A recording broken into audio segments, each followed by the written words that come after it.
My name is Kate Narden. I am the Chief Development Officer at Chicago Public Library Foundation. I am the immediate past president of the Smith Club of Chicago. And I am a current board member for the Smith Business Network.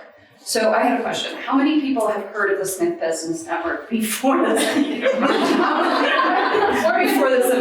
I think that's great. We've got room to grow. This is a new initiative, right?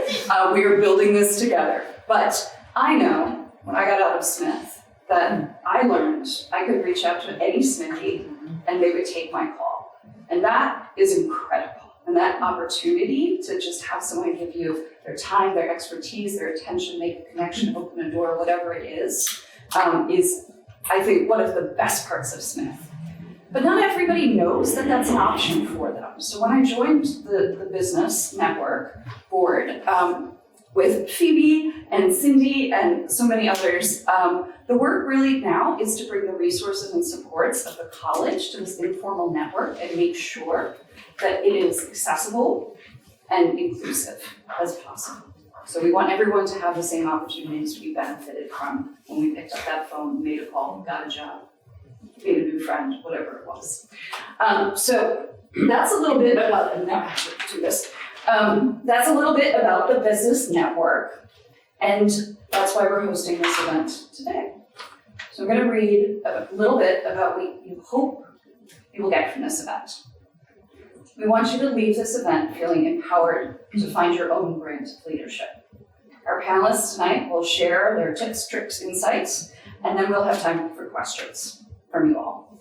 We want you to understand how to reach other Smithies you may be searching for by using the new technologies that the college is putting out. We have a wonderful app. We have a number of, Chrissy's going to do a little demonstration there. We've got some QR codes. They're back. Use them. There's a great app, so we hope everybody will download that. You can create your own profile. You can help others learn more about your field. You can reach out if you're looking for new opportunities, download it. It's fantastic.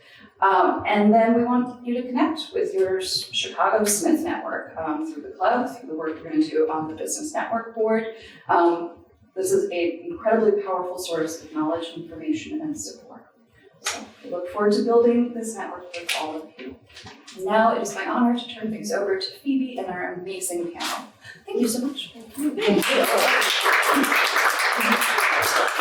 Wonderful introductions, and on behalf of the whole panel, thank you for coming, and I hope you've had as much fun participating as we have had preparing. I am Phoebe Peterson Wood, class of 1975. That's the requirement, is that we have to each disclose what. So I am now fully aged age 70, and have had a full business career, retired as a chief financial officer of a publicly traded company. I now sit on 4 corporate boards, and I invest in startup companies, preferably those led by women, and I am involved in a number of nonprofit activities, as I'm sure all of you are.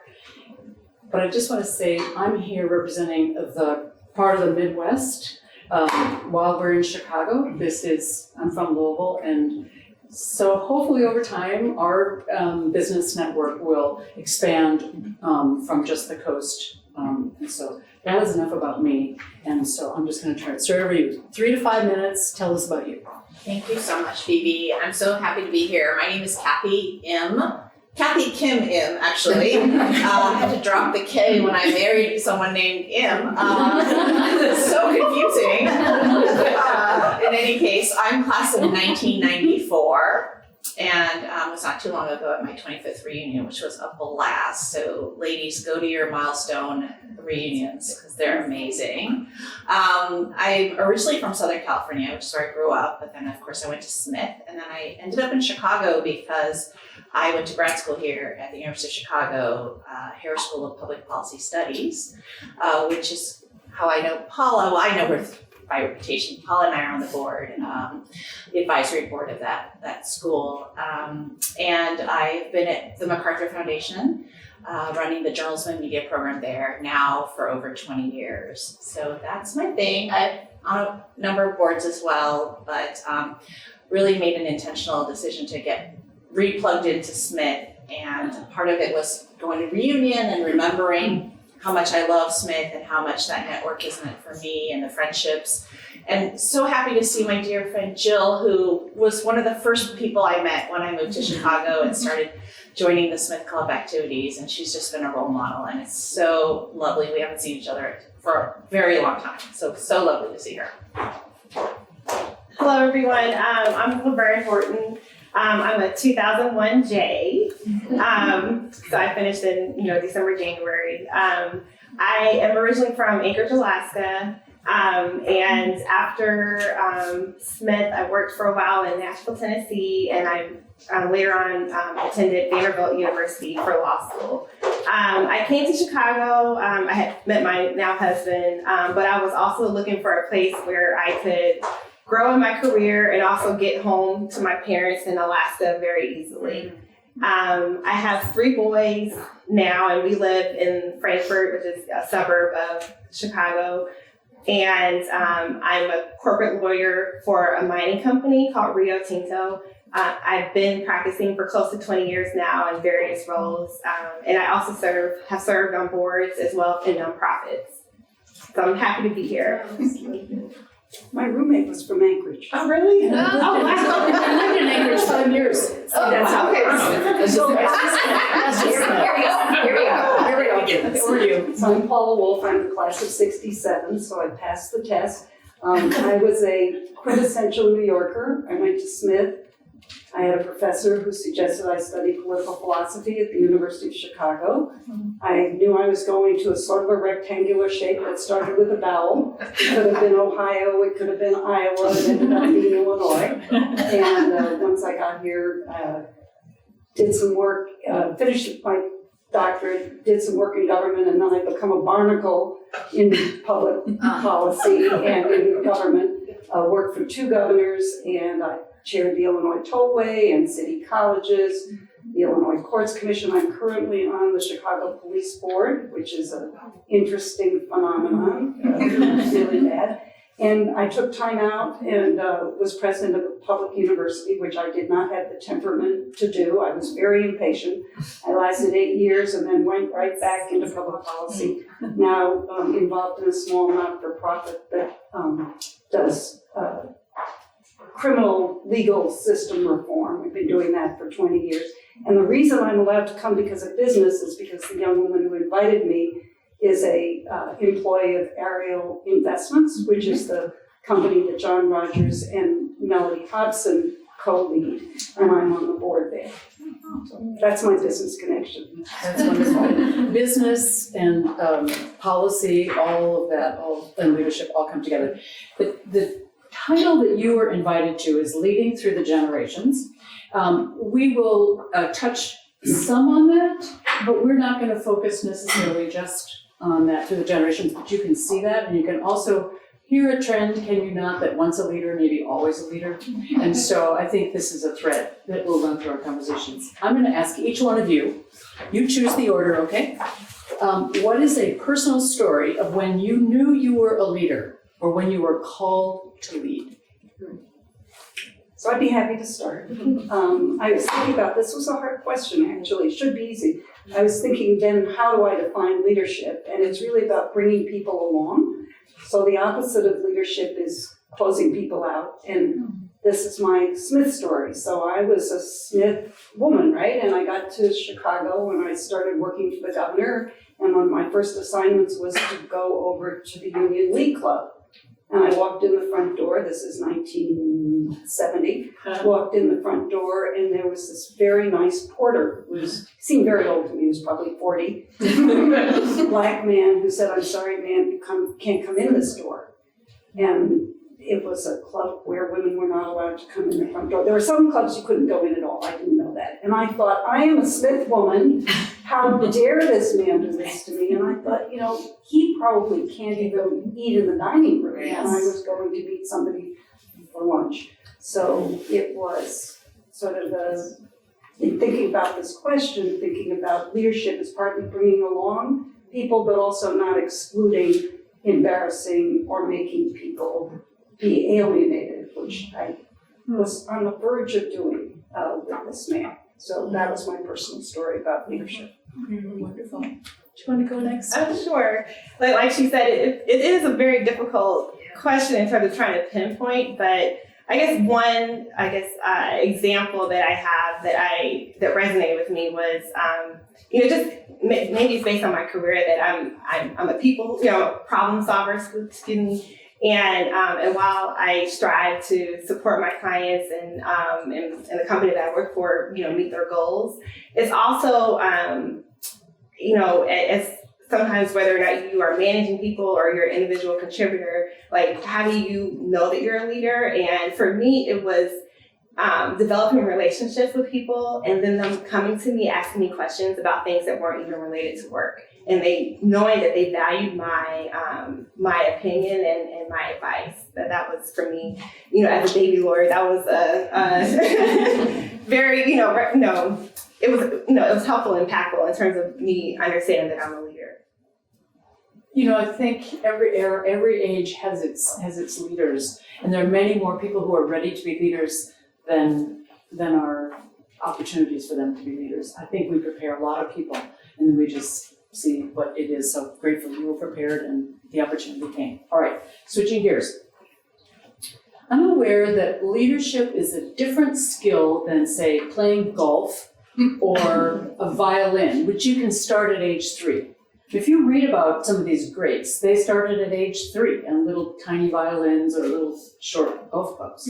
At what age do you think someone will start to demonstrate or have leadership skills?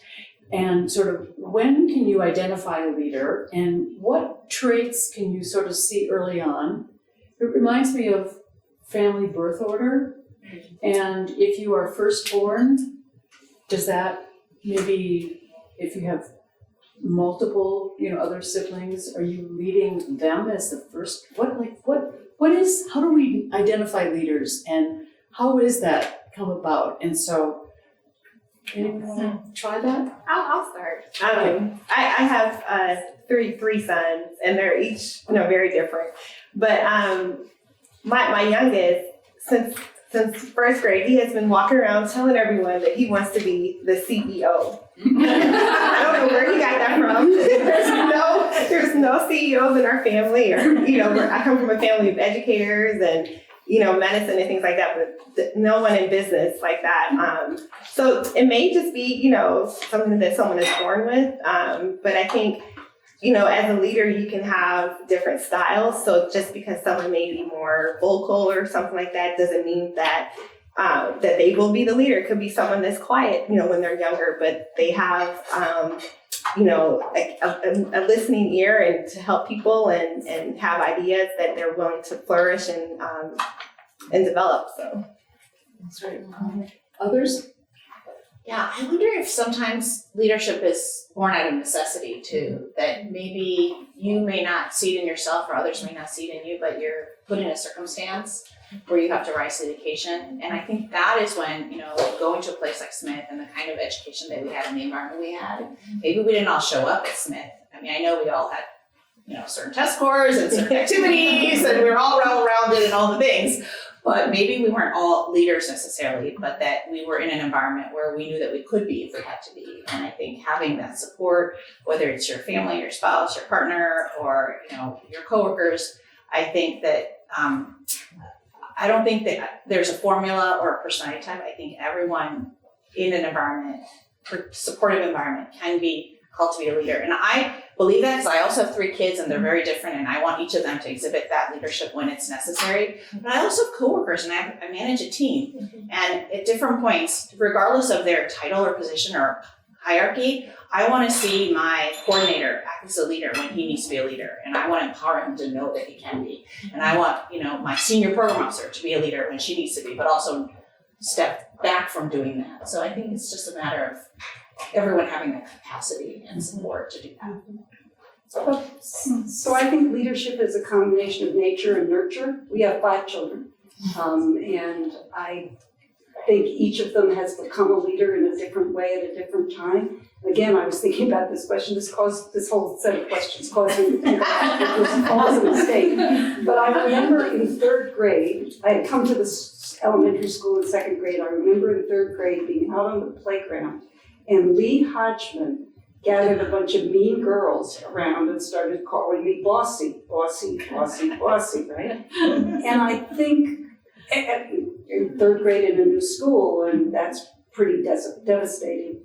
I think it really changed the way I thought about interacting with people, and I probably was what my mother thought was a natural leader, but I was really bossy. I was not a natural leader, and I think as we go through our lives and our careers, we temper the way we relate to people and are able to exhibit leadership depending on the situation. And I guess thank goodness for Lee Hodgman. I just share from a personal sense. I think about that a lot because how early on can you develop and encourage leaders, and how do you identify them? And if someone had just looked at what I did when I was organizing the whole neighborhood. Okay, we're going to do this play, and we're going to have this, and we're going to do that. And if someone had just looked at that, they knew that was a natural organizer, not necessarily a leader, but certainly a natural one. And so I watched that very closely. I watched quite carefully now to identify women leaders and encourage you to do that. In Louisville, when I turned 60, I read an article that said the best age to mentor is 20 years. So I looked at all the women who were 40 and have been mentoring them ever since. And so I've watched for leadership, traits, and activities. So I encourage you to start watching.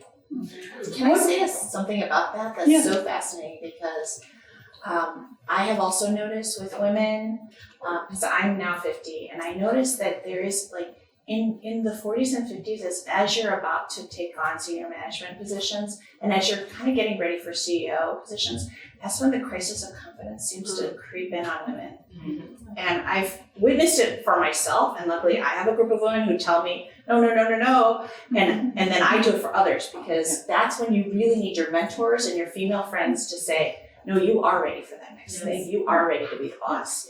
But unfortunately, it's just when we're supposed to step into that is when we start to have imposter syndrome. This happened directly to me, and I said, you're ready to run that. You're ready to do this. What traits and skills of a leader do you most admire? I worked for a governor who said, never be afraid to do what's right. And I think that's really a big piece, particularly if you're in public service, a big piece of being a good leader. I think some traits of a good leader are transparency. Especially like in the business world, you can walk in one day and there's a crisis, and if you don't have someone that is telling you what's going on or what they are allowed to tell you what's going on, it can cause a lot of unrest, with the team. And so I think being transparent and creating an environment where people can be their authentic selves is also a good leadership trait. And that, because that builds camaraderie, and being collaborative with team members also is a good. I think a definitely necessary trait, for a leader. Yeah, I would have to really second that too. Just empathy and the ability to see people and their whole selves and to bring out the best in people, because, behind every leader or, underneath every leader, however you want to think about it, there is a team of people, and you're only as good as that whole team that's working with you and for you. And so I think the people who can inspire and activate and engage and motivate the people that they work with are the kind of leaders that I most admire. That's interesting. Think about what they're talking about and focus on the fact they're all articulate. And so I would put forward to them that one of the skills of a leader, at least over time, has been communication skills, in particular in history, oratory. If you were to stand in front of a Colosseum, if you are talking in front of the Roman Senate, our Senate, whatever, oratory.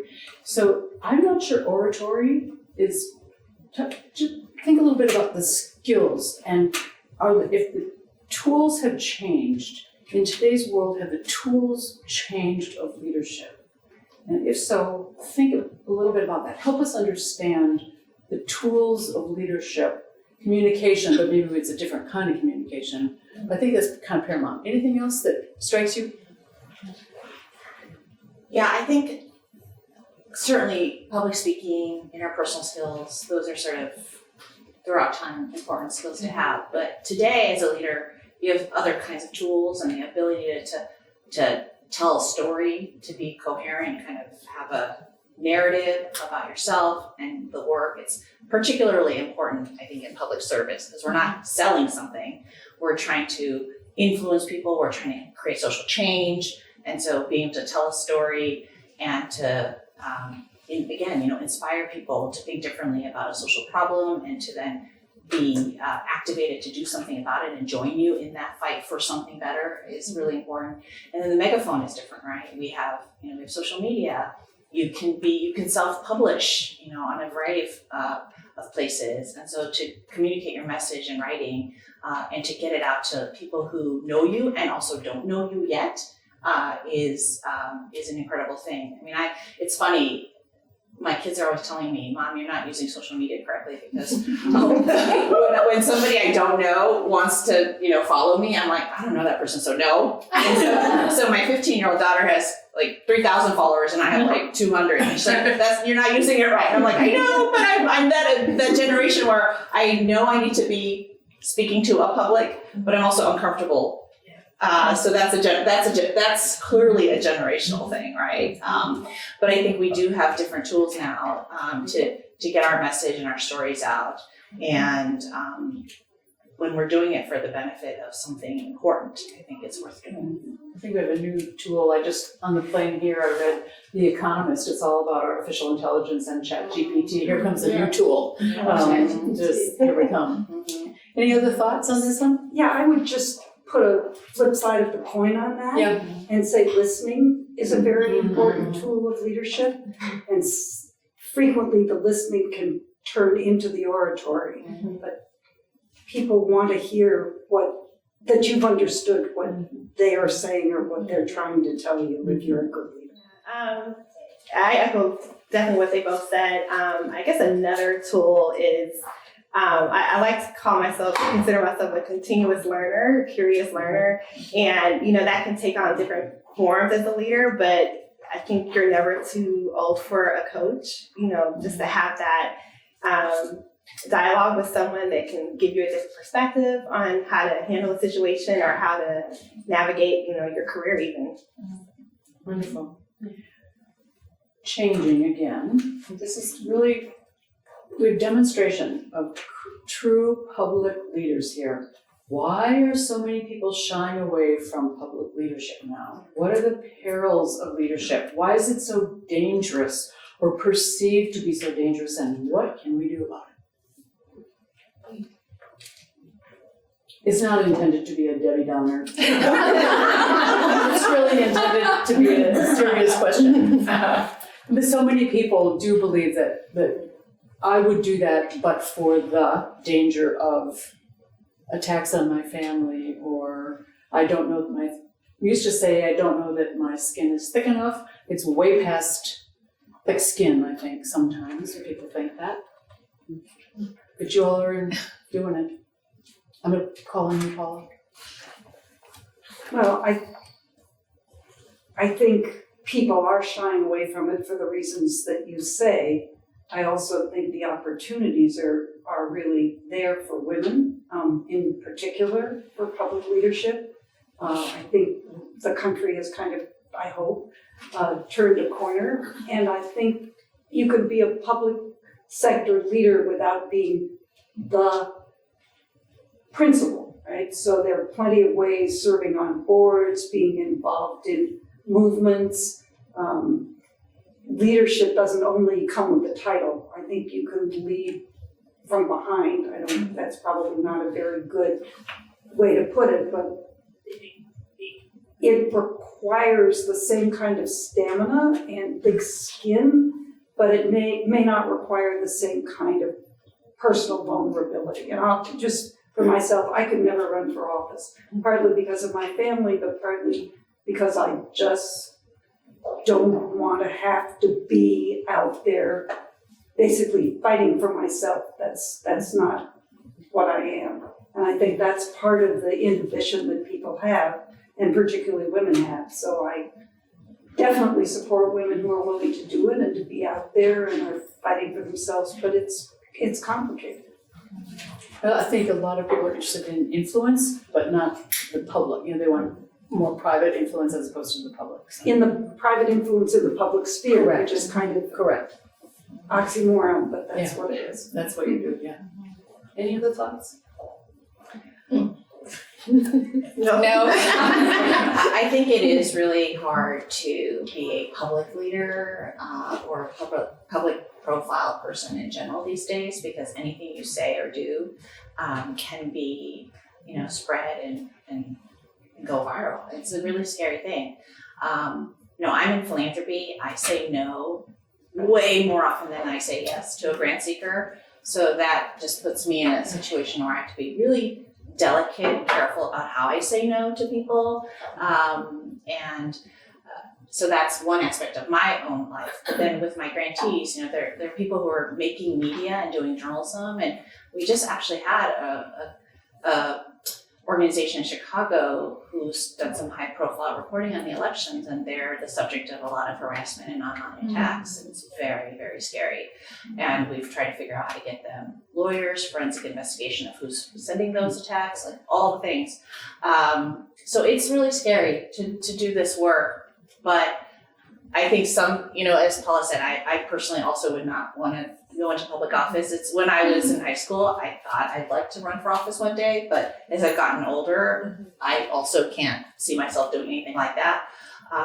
So it does take a certain person to be able to have the courage and the stamina and the thick skin to do that. But again, there are rules for all of us, and leadership, comes in lots of forms. And so once again, it comes back to, do you have your group that's going to back you up? Who's got your back when those things happen to you as a leader? Are you surrounded by people who have, that you've supported them when they're facing those crises?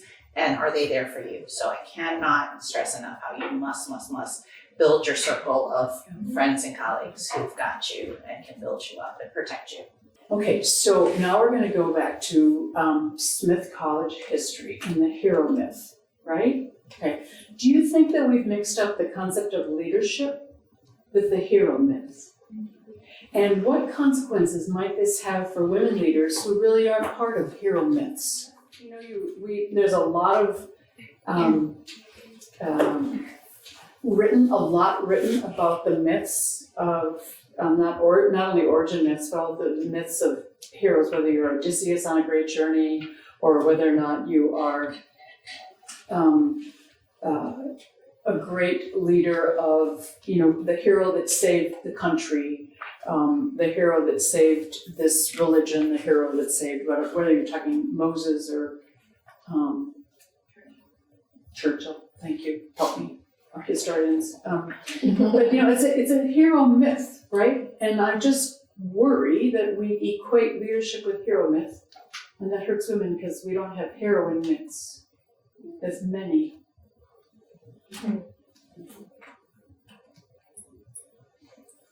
I'm not trying to be Debbie Downer. I'm just trying to ask tough questions. That took us somewhere. Yeah. So we're trying, well, it's fine, but we're trying, I think, Yeah. sitting here, I sit in the space that we're trying to understand exactly what you mean by that, and I just worry about you made a our decision myths. between hero and heroine, and I don't know. Our myths are emasculation of leadership. Yeah, leadership has become emasculated because of the hero myth. And I just worry what implications Say, that look has for at us. this room and it's obviously a myth. So we can just move to the next one. I worry that we think of leaders naturally as males because of that history. That's really, and I just wonder how we overcome that. Yeah. And I'm guessing in certain sectors, it's even more prominent than others. Yeah. It's interesting, in philanthropy, it was a lot of women, but all male CEOs, but that's sort of begun to change. So when I started in philanthropy, every head of a major foundation, all men, but lots of women VPs and directors and all the rest. But now you see a little bit of that changing. But my husband works in investment banking, and it's a lot of Very male. guys. So, I think it's sort of the role models. I can see why that is a different environment, and for women to struggle and to claim their space and to show up in their authentic selves. So I think it's has a little bit of an industry by industry thing. But I do think that one of the things I worry about, to answer your question, is I think we do mimic some styles. Mm. And so if we've kind of, in our culture, have been told through media and other things that these are the kinds of leaders or leadership styles that succeed, there is that, there's, just like implicit bias and all the things that we absorb through media that we're not always conscious of, whether it's about race or gender or disability or anything. I don't think we can discount the fact that we have been told over the years and over the generations that there is a little bit of a hero myth. And hero myth is not just male versus female. I think it's also the lone savior, the one person who is the leader, and somehow they have like superhuman strength and capacity and talent and wisdom.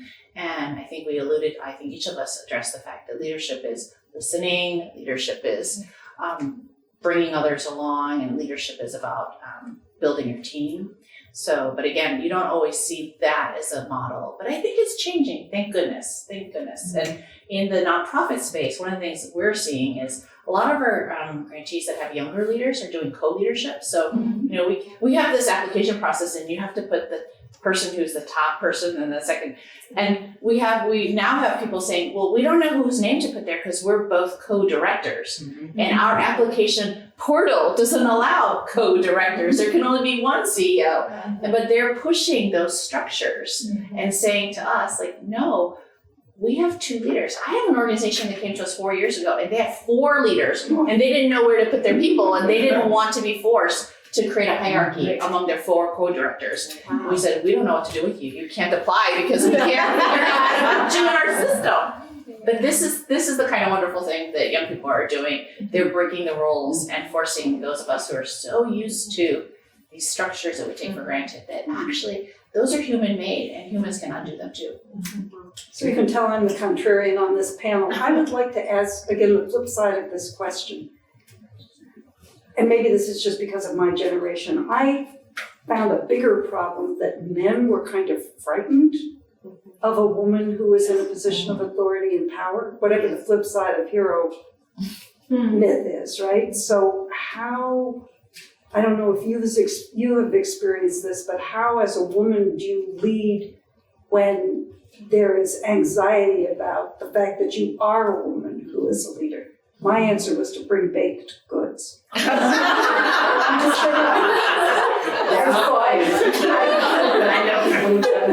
thought, the only way I'm going to get them off this ledge is if they think I might be like their mother.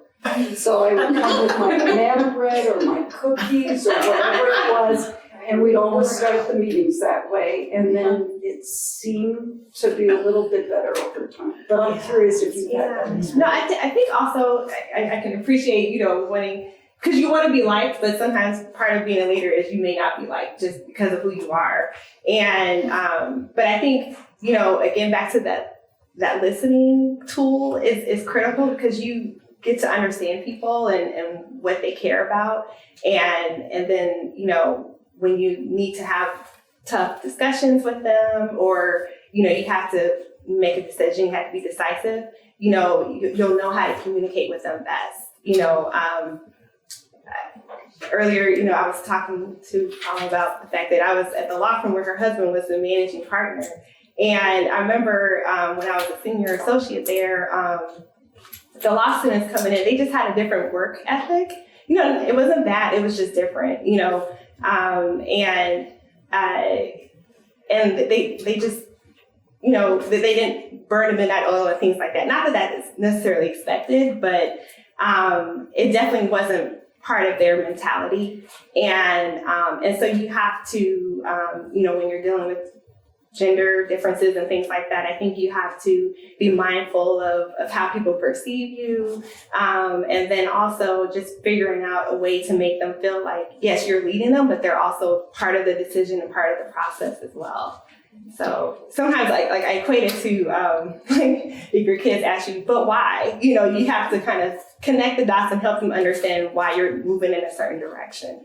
There's a real theme going on here, if you haven't picked it up, of how we are changing. You know, if this is leadership through the generations, you talked about changing the form because there's co-leadership. You talk about bringing a different work ethic or life ethic, I'll call it, you know, to that. And again, just sort of how to make ourselves work within the system that you have, and then work to make it change. It's wonderful to see it happening right here. I love that.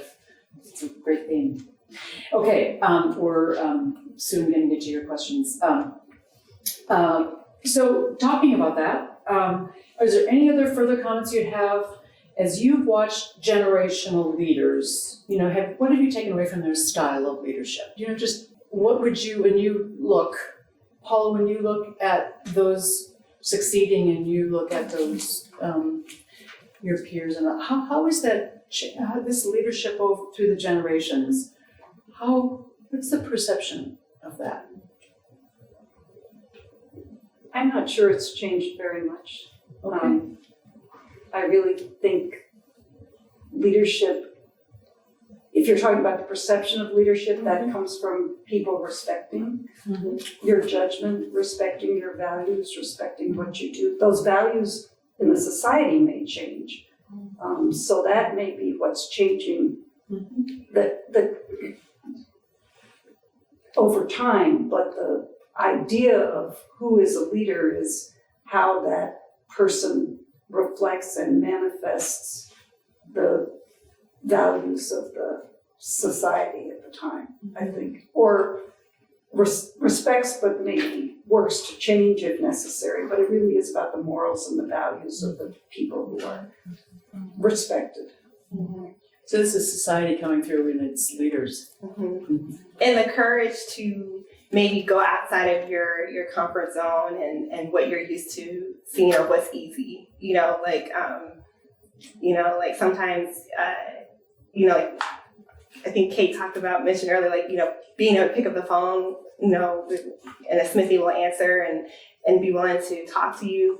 You know, when you translate that to corporate structure, sometimes it's easy to just, select a candidate because they look like you or they have the same background and things like that. But, sometimes you have to work a little harder to find someone that's just as qualified, but maybe doesn't look like you or comes from a different country or a different background or, has, there's all different kinds of qualifications that make someone different from the person that could be hiring them. And so I think being open to diversity and really meaning it, transcends, the value as well that's going on in the society. Yeah, again, my sample is philanthropy nonprofit. I feel like in 20 years ago, I saw more leaders and women leaders who felt like they had to be one way, kind of externally or in public, and then kind of their self a little different, behind closed doors. And maybe men felt that way too. Now I feel like more folks feel comfortable to dress the way they want to dress, wear their hair the way they want to wear their hair, and also just bring their whole selves and be who they are in public and also behind closed doors. And I think that's a good evolution. Whereas before, and maybe it's tied to the hero myth. Maybe that was even stronger 20, 30 years ago where we felt like we had to conform to a certain style. But now I feel like there are lots more styles of leadership. I think women have a lot more flexibility to show up in a way that is who they feel comfortable being. Right, especially with influencers these days. Do you know what I mean? Influencers of all sizes, shapes, and kinds, as far as I can tell. Okay, do you want to add, we're almost at the end of my questions. What role does courage play in leadership?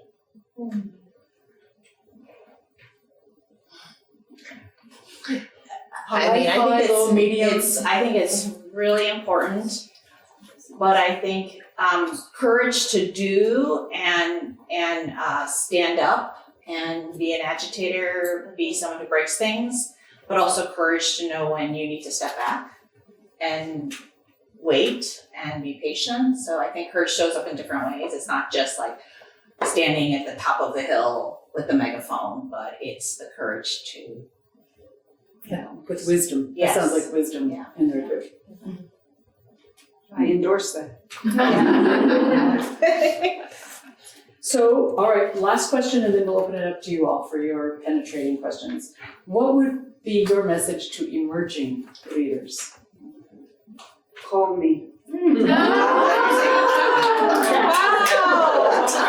So I love That's so generous. I love to talk to particularly women who are interested in advancing their careers or just curious about anything. It's a great pleasure. So you can email me, but you could call me too.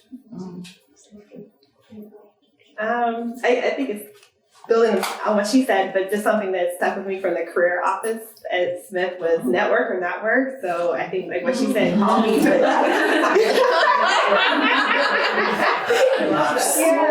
It's so fantastic. It turns out that apparently women, as they age, have great networks. Men, as they age, do not. Right. And so it is a very powerful thing that we have as Smith alums, that network, not only there, but also. So I think we should be using it. So, yeah, your turn.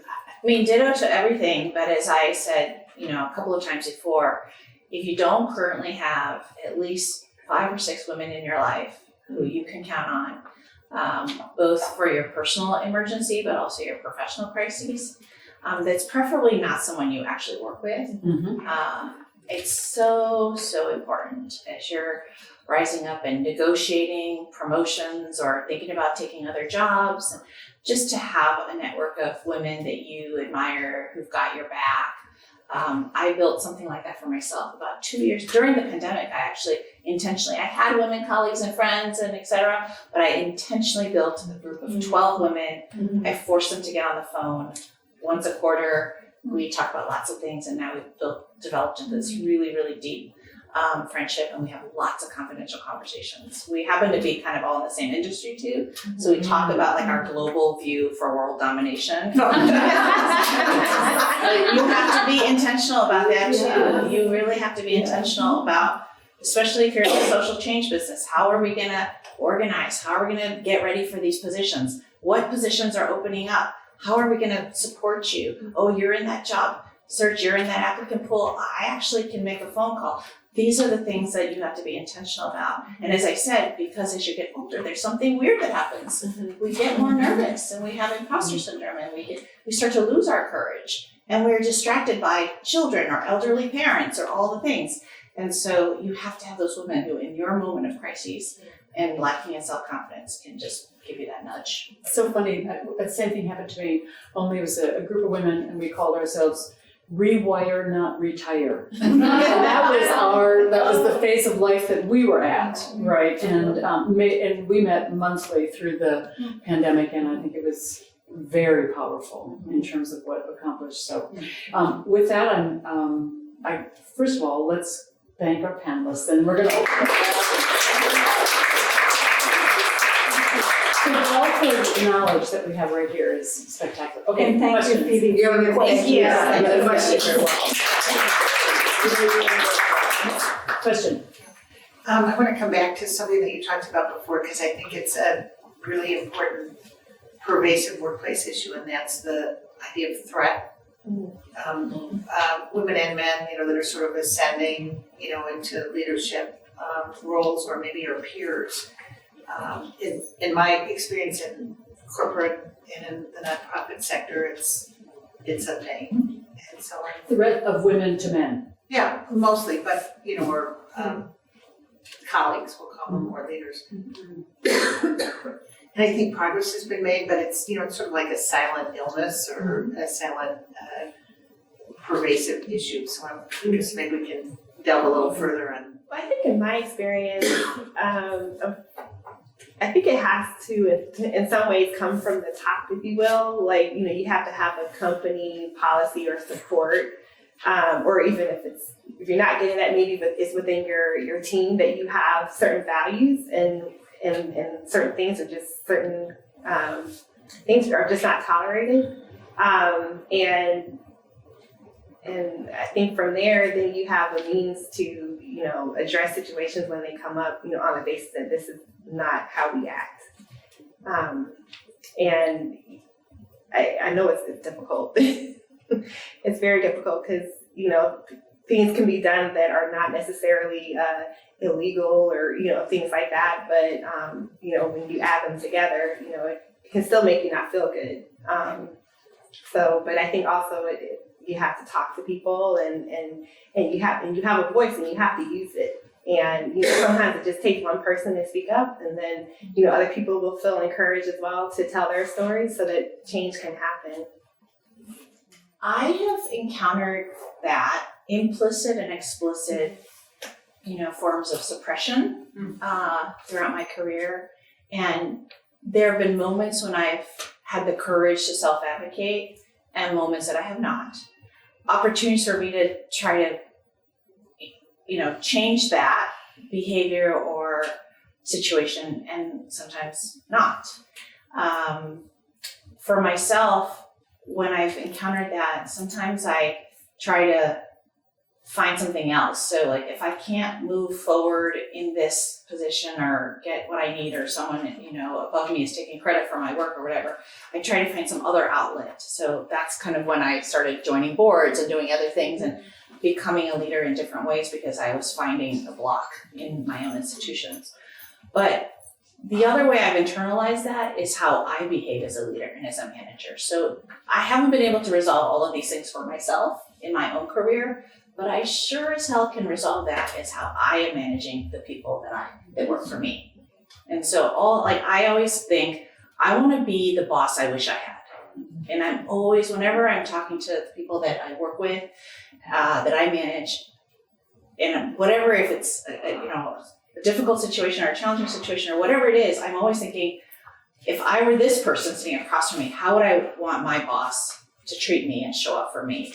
And that's just been such a great thing, because the things that my bosses over time have done well for me, I mimic, and then the moments that they have gravely disappointed me, I make sure I don't repeat that. The nice part of me agrees with Kathy. The revengeful part of me says it's a round world. Someday I will be in a position to make sure that whoever that is that's being bad to me, I can teach a lesson to. And sometimes it's true and sometimes it's not. So in the history of the Army, the two youngest generals ever to become generals made a pact at West Point. And their pact was to say great things about the other person. So my counsel, two women in companies or whatever, find someone who will say great things and say great things about the other person all the time. And you will find that that'll be very, very successful in building both careers. The support system is quite powerful and very strong to use it. Yeah, question? Well, I have a comment about a couple of things that were said, so I just think it bears pointing out, and I'm sure we've all heard this in anything. You know, when you got called bossy, no little third grade leader boy on the playground was being called bossy. Right. And I just think we all need to be really intentional about what words we're using to describe women, whether they're leaders or underlings or whomever, right? And the same thing goes with the hero myth, right? Like, it's our job to tell the story of women heroes, right? Penelope was just as strong in that story as Odysseus was. And think about all the wonderful young women across the world now. Maybe just start actively talking about Greta Thunberg and Malala and Jacinda, whatever her last name is, in New Zealand, you know, and thousands more women. We need to start telling their stories all the time. They need to be front and center. Excellent call. Thank you. Excellent. More questions? So I feel that, you know, I'm 65 and I'm a lawyer, and I feel like the shift happened about, well, I started my own firm about 10 years ago, and I said, that's it, I'm just gonna do my own thing. And I really feel that having that support network of friends and a great husband was so vital, because one of my closest friends from Smith met her the first day, is a lawyer down in Charleston. She's like, you'd be awesome, you should do it. And it's having that network. The other comment I have is, I really feel there's also been a shift in now the Old Girls Network. And to your point about being willing to reach out and make a connection for somebody else, that really wasn't around when I first started practicing law in 1984. There were a handful of women that were in big law firms. You didn't really see any women judges. If they were there, it was a rarity. You still had to wear a little bow blouse, and you had to wear a skirt because pants were really not acceptable with hose. And so, can you comment on kind of the rise of the Old Girl Network? I think we were blessed with that already from Smith. But. So when I was first in state government, we started something called Women in Government and had a retreat together. These were women from all over the country, and I was the only woman in my government with real authority. We got to the second day and we sat around in a circle and talked about a little bit about each of us. There were probably 40 people there. Every single one had gone to a women's school. Every single one. Wow. I love that. It's the old girls. I'm going to add to that. I don't know if it's just about the network. I think it's about learning to hear and appreciate your own voice. And that's really what the foundational elements of what Smith has provided. We didn't have to compete with men. So I'm also in the class of 74. I remember a time when what was beautiful was in that space, there were no men. And in that space, we didn't have to compete with guys. We'd go to Amherst and take classes with you if we wanted to. But if they came over to Smith, they were in our territory. But fundamentally, when you went into the work world is when your eyes were opened up to another reality, that it was no longer the place where our voices were valued or sacred or heard.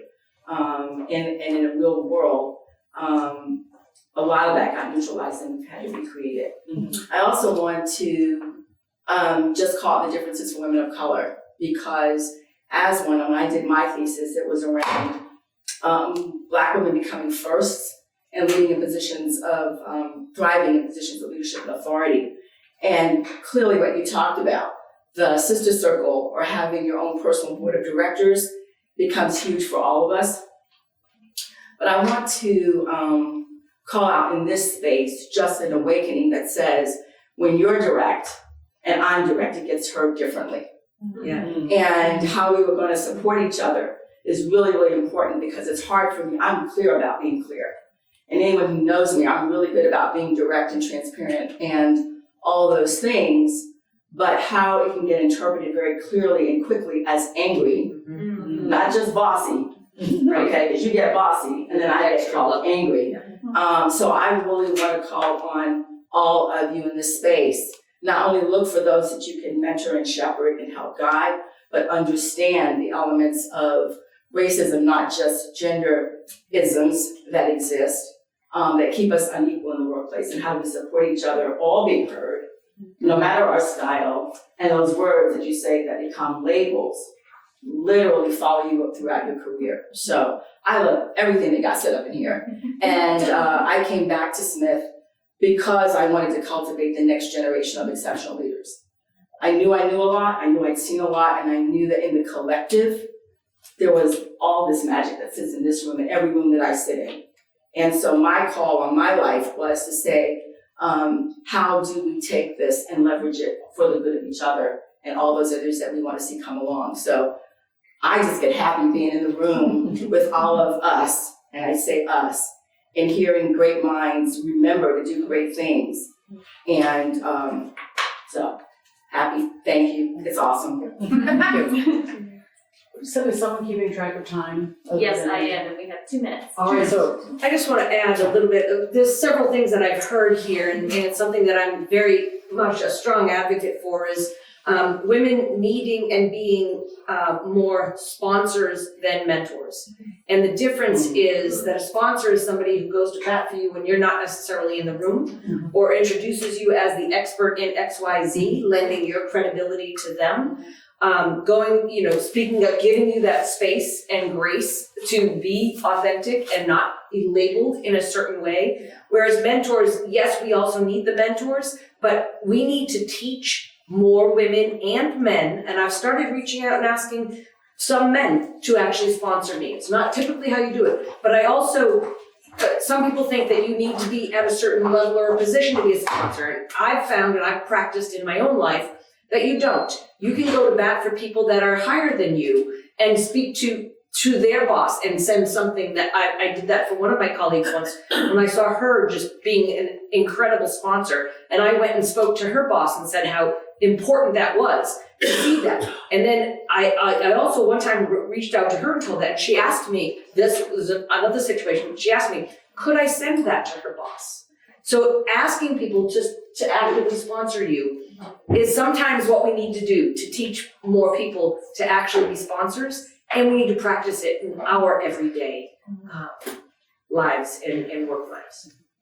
It's so interesting to close this out. I want to thank you for your questions. We have public policy, corporate, philanthropic, and I'm kind of a little bit of everything. And so you can be a leader and an influencer and powerful force no matter what your venue. With that, I close out. I thank so much the panelists. Such a pleasure to get to know everyone and to be here.